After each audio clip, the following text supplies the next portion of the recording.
Hello everyone, I'm Trey, here to share some tips and tricks to use when playing Hardspace Shipbreaker, our industrial sci-fi zero-G spaceship salvaging game. In this video, we have 10 important tips and tricks for all you cutters out there to help you keep your credits high and your death counts low. Number 1, learn the grapple. The grapple tool is vital for moving heavy and dangerous objects that are floating in space. The pull function can bring light objects towards you, or bring yourself towards objects that are far heavier than you are.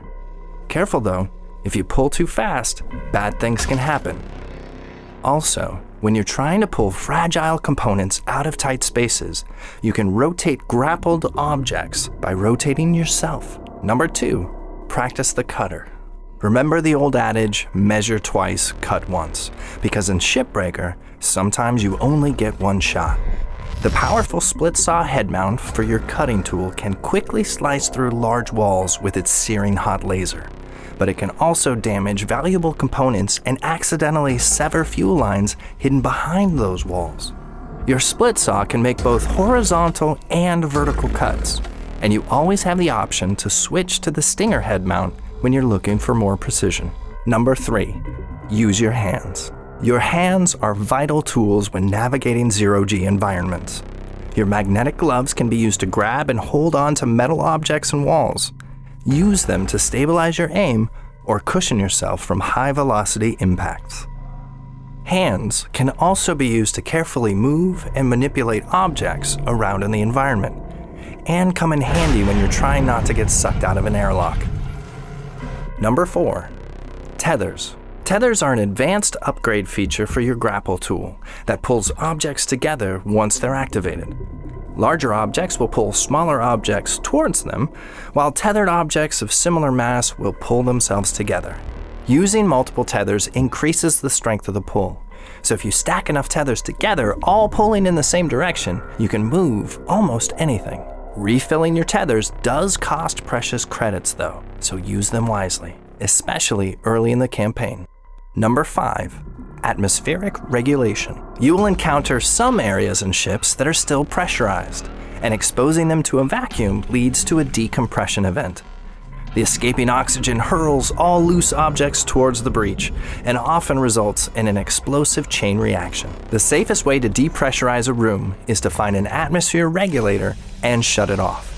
If that's not an option, try to find a safe spot to decompress the room yourself. If you're feeling creative, sometimes you can even use decompression events to your advantage. Number 6, power and electricity. A ship's power is controlled by a power cell or a generator, depending on the class of ship. Always take this into account when salvaging, because once you remove a ship's power source, many of its systems will begin to malfunction or shut down completely. Be careful when removing power sources. Like reactors, power sources become unstable as soon as they're removed from their casing and can damage nearby objects and overcharge any electronic equipment they come in contact with. Number 7, fuel and fire. Fuel pipes are safe to cut if you find a way to remove the fuel inside first. If you find the correct valve, you can expel the fuel manually. Or if you can't, there's always the option to perform some controlled demolitions to flush it out yourself. Use caution when making your cuts near ruptured fuel lines. Fuel leaks often create deadly gas clouds that can easily be ignited. Number 8, be cool. Coolant pipes and tanks can flash freeze walls and break fragile objects. Frozen surfaces can easily be shattered with enough force, making coolant tanks a great way to make large holes without the risk of setting everything on fire. In a pinch, seasoned cutters have also been known to use coolant sprays to extinguish fires. Number 9, picking the right ship. There are multiple ship classes with varying roles, all with different shapes, sizes, and configurations. The right ship can net you a bigger bonus if you know what you're looking for. If you require furniture to complete your next certification, small transport ships usually have a good number of passenger seats that you can salvage.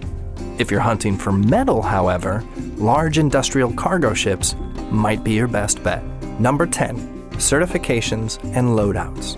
Completing work orders is the best way to increase your certification level. which gives you access to new ship types as well as new tools and upgrades. While it's always a good idea to salvage the entire ship to maximize your credit return, even if it takes multiple shifts to do so, there may be times when you only need an object or two to complete your next certification and unlock that new upgrade you've been waiting for.